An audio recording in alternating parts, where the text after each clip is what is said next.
Okay dear students and viewers, आज का burning issue है यूएसए और ट्रंप को नेटो से अलग होने की संभावना। अब यह बर्निंग इशू इसलिए है कि सेकेंड वर्ल्ड वॉर के बाद यह वास्तव में एक बहुत ही रेडिकल स्टेप होगा। अब इसमें हमने आपके लिए एक मुद्दा लाया है। मुद्दा, उस टॉपिक को देखिए कि अगर ट्रंप नेटो से अलग होते हैं तो फायदा किसे। तो चलिए, किसे फायदा है उस पर आपकी भी नजर होगी, हमारी भी नजर है। हम फायदे की चर्चा भी करेंगे, लेकिन चलिए उससे पहले थोड़ा यह भी हम जान लें कि नेटो से अगर ट्रंप या यूएसए अलग होता है तो इससे नुकसान किसे। यूरोप को तो सीधा नुकसान है, लेकिन अब नफा नुकसान का मूल्यांकन करने से पहले my students, I just want to carry to the pages of history. पहले हिस्ट्री के पेजेज में चलते हैं और नेटो के गठन के बारे में आपको बताते हैं, और फिर तब हम इस फिर मुद्दे पर लौट आते हैं। बस 2 मिनट के लिए आपको पीछे ले चलना। देखिए, सेकेंड वर्ल्ड वॉर के बाद बदकिस्मती यह हुई कि अभी सेकेंड वर्ल्ड वॉर समाप्त भी नहीं हुआ था तो एक थर्ड वर्ल्ड वॉर छिड़ गया। Although it was different in nature than the earlier war, it was a diplomatic and psychological war. यह अपने आप में कूटनीतिक एवं मनोवैज्ञानिक युद्ध था। इसे इतिहास शीत युद्ध या कोल्ड वॉर के नाम से इतिहास में जाना जाता है। शुरू हो गया। 2 सुपर पावर थे, सोवियत रूस और संयुक्त राज्य अमेरिका। इधर जो पश्चिमी यूरोप के देश थे, सेकेंड वर्ल्ड वॉर में उनका एक सुपर पावर स्टेटस समाप्त हो चुका था। ब्रिटेन का सुपर पावर स्टेटस समाप्त हो चुका था। बाकी जो फ्रांस, जर्मनी डिफीट होने के बाद साइडलाइन हो गया था। एक एशियन पावर जापान था, वो भी साइडलाइन हो चुका था और वो अमेरिका के शरण में जा चुका था।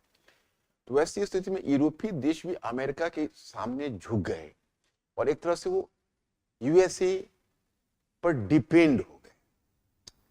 जब कोल्ड वॉर शुरू हुआ तो पहले कोल्ड वॉर में lead British prime minister Churchill ने करना शुरू किया था, लेकिन यह ब्रिटेन के बस की चीज थी नहीं। तो उसने यूएसए को आह्वान किया और 1949 में फिर यूरोप का पहला पीसफुल ऑर्गेनाइजेशन था जिसका यूएसए मेंबर बना था, वो था नेटो। अप्रैल 1949 में वहीं से नेटो का इतिहास शुरू होता है। वो एक सैनिक संगठन है। इसकी स्थापना हुई थी सोवियत रूस के साम्यवादी रूस और उसके पूर्वी यूरोप के जो समाजवादी देश जिसका उसने गठन कर लिया था, जहां साम्यवादी सरकार, उसका मुकाबला करने के लिए। बदले में उधर सोवियत रूस ने भी अपने बाकी पार्टनर्स के साथ मिलकर 1955 में एक वार्सा पैक्ट बनाया। 4 दशक तक कोल्ड वॉर चले। 1990 में कोल्ड वॉर समाप्त हो गया। 91 में सोवियत रशिया का विघटन और फिर जो वार्सा पैक्ट है वह भी टुकड़ों में बट गया। वार्सा पैक्ट समाप्त हो गया। अब कोल्ड वॉर समाप्त हो चुका है, सोवियत रूस का डिसइंटीग्रेशन हो चुका है, लेकिन अब समय था नेटो को भी भंग करने का। उस समय तो यूएसए की महत्वाकांक्षा अपनी महत्वाकांक्षा थी या यूरोपीय देशों की महत्वाकांक्षा नहीं थी। यूएसए की व्यक्तिगत महत्वाकांक्षा थी कि दुनिया में हम लीडरशिप लें और लीडरशिप का उपकरण नेटो बने। इसलिए यूएसए ने केवल नेटो को बना ही नहीं रखा, बल्कि आपको जानकर आश्चर्य होगा कि 1990 में उसने फर्दर उसको रीआर्म किया, फिर दोबारा उसका शस्त्रीकरण किया ताकि नेटो एक पावरफुल एंटिटी रहे। 1999 में आप देखेंगे कि पूर्वी यूरोप के देशों में सर्बिया वगैरह के मामले में यूएनओ की ओर से नेटो ने हस्तक्षेप भी किया। तो जब तक यूएसए ने चाहा नेटो को बनाए रखा, पाला पोषा। लेकिन आप जानते हैं कि डोनाल्ड ट्रंप जो नए प्रेसिडेंट आए हैं, बड़ा ही ट्रांजैक्शनल प्रेसिडेंट है। That is called transactional president. उनको हर चीज की कीमत चाहिए और उनका बस चले तो मरे हुए चूहे से भी वो कीमत निकाले। उनको जब पहले फर्स्ट टेन्योर में जब ट्रंप महोदय आए तो फर्स्ट टेन्योर 2016 ऑनवर्ड्स, तो उसके बाद वहीं पर उन्हें ये बात चुभने लगी कि नेटो का इतना बड़ा एक्सपेंडिचर यूएसए, लगभग उस समय 50% तक एक्सपेंडिचर यूएसए के द्वारा चलाया जाता था और बाकी यूरोपीय पार्टनर्स देते थे। तो इन्होंने अपना हाथ खींचना शुरू कर दिया। कहा कि अब यह अब इनजस्टिस नहीं चलेगा। यूरोप की सुरक्षा में नेटो का हम यूज कर रहे हैं, जबकि वो यूरोप की सुरक्षा में क्या करते, वो यूएसए की महत्वाकांक्षा को पूरा करने के लिए नेटो को यूज किया जा रहा था। लेकिन उनका कहना था कि अब इसका खर्च यूरोपीय देश वहन करें। खैर एनीवे, अंत में थोड़ा सा रीअरेंजमेंट हुआ। अब आज की तारीख में नेटो का जो एक्सपेंडिचर है वो 16% एक्सपेंडिचर यूएसए और जर्मनी मिलकर देता है, 11% ब्रिटेन, और इस तरह से करके मतलब जो एक्सपेंडिचर आता है। लेकिन डोनाल्ड ट्रंप का शिकायत इस बात की है कि नेटो का जो मिलिट्री बजट है उससे 3/4 मिलिट्री बजट अकेला यूएसए का अपना है। तो इसका कहना है यूएसए का कि भाई यूरोपीय देश अपने मिलिट्री एक्सपेंडिचर को 5% प्लस में करें। यूरोपीय देश अब तक अपना आनाकानी कर रहे थे, अब इसने इस बार स्पष्ट कर दिया कि अब अपना संभालिए यूरोप को, हमें उससे कोई लेना देना नहीं, हम नेटो से अलग हो रहे हैं। चलिए, अब वो अगर नेटो से अमेरिका अलग हो जाता है तो यूरोप को तो सीधा नुकसान है, क्योंकि एक अच्छा खासा एक्सपेंडिचर यूएसए की तरफ से आ रहा था। फिर उसके पीछे यूएसए की ताकत थी।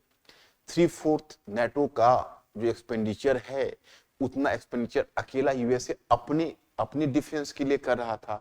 तो अगर उनको जरूरत पड़ती यूरोपीय देशों की तो अमेरिका का डायरेक्ट मिलिट्री सपोर्ट उनको मिल सकता था, जो अब नहीं मिल सकेगा। तो यूरोप एक तरह से अपने को और फंड फिल कर रहा है। और सबसे बड़ी बात है कि अगर आपको किसी पर निर्भर रहने की आदत हो जाती है तो ये बहुत बुरी आदत होती है। यूरोपीय देशों को पिछले 4 दशकों से यूएसए पर निर्भर रहने की आदत हो गई। अब जब उनको अपनी बैसाखी पर खड़ा होना है तो उनके पांव कपकपा रहे हैं कि हम अपनी बैसाखी पर खड़ा हो पाएंगे नहीं। हालांकि मैं आपको बता दूं कि जर्मनी के जो नए प्रधानमंत्री हैं मिस्टर मर्ज, उन्होंने एक तरह से इस बात को आह्वान किया। उन्होंने कहा कि देखिए ऐसा है कि हम लोग अपने एक्सपेंडिचर को बढ़ाएंगे और नेटो के मामले में सेल्फ रिलायंट होंगे। इधर आप देखते हैं कि जो यूरोपीय यूनियन है उनके प्रेसिडेंट ने भी इसी बात की घोषणा की थी। लेकिन इसके बावजूद भी यूरोप को यूएसए के बिना नेटो को चलाना मुश्किल होगा, तो उसको तो सीधा नुकसान। अब क्या इससे यूएसए को फायदा है? नहीं, उसे भी फायदा नहीं। क्यों? 2 कारणों से। एक तो पश्चिम एशिया और अफ्रीका में बहुत सारे उसके मिलिट्री बेसेस, या एशिया में भी ऐसे मिलिट्री बेसेस, या अफ्रीका में, जो अपने यूरोपीय पार्टनर के सहयोग से उससे मिले हुए थे। अब जब यूएसए नेटो से अपना हाथ खींचेगा तो उसके यूरोपीय पार्टनर्स, अब डियागो गार्सिया का ही मामला लीजिए, तो वो तो ब्रिटेन और मॉरिशस के बीच की बात है। उसमें यूएसए इसलिए टपक पड़ा क्योंकि ब्रिटेन की ओर से या ब्रिटेन के कारण यूएसए को डियागो गार्सिया मिला हुआ है। तो इस तरह से यूरोपीय उसके पार्टनर्स अगर अपने हाथ खींच लेंगे तो अपने अंतरराष्ट्रीय सैनिक अड्डों से अमेरिका वर्जित हो जाए। फिर अमेरिका के पीछे भी इतने सारे यूरोपीय देशों की ताकत थी, इससे यूएसए की भी तो हैसियत बढ़ रही थी और उसकी भी हैसियत छोटी हो जाएगी। तो नुकसान तो दोनों को होना है, यूरोप को ज्यादा होना है और उसके अलावा यूएसए को भी नुकसान होना है, संयुक्त राज्य अमेरिका को भी नुकसान होना है। अब फायदा किसे होना है? तो आप जानते हैं, आपकी नजर हमसे पहले भी पड़ गई होगी, रूस और चीन को फायदा होने वाला है। रूस को क्या फायदा होने वाला है? देखिए, यह है रूसी गणतंत्र वर्तमान में, यह east European countries. East European countries में आप देखेंगे कि यह यूएसए का ही पार्ट है। एस्टोनिया, लैटविया, लिथुआनिया, बेलारूस, ये सब जितने भी हैं ये सब इसी के पार्ट है। और यूक्रेन भी इसका पार्ट हुआ करता था जिस पर इसने अटैक किया हुआ है। और उसके अगर और नॉर्थ में आप जाएंगे तो नॉर्दर्न यूरोप के साइड में तो आप देखेंगे वहां पर आपको और भी कंट्रीज आपको मिलेंगे, जैसे स्वीडन मिलेंगे, नॉर्वे मिलेंगे, तो इस तरह की कंट्रीज आपको मिलेंगे।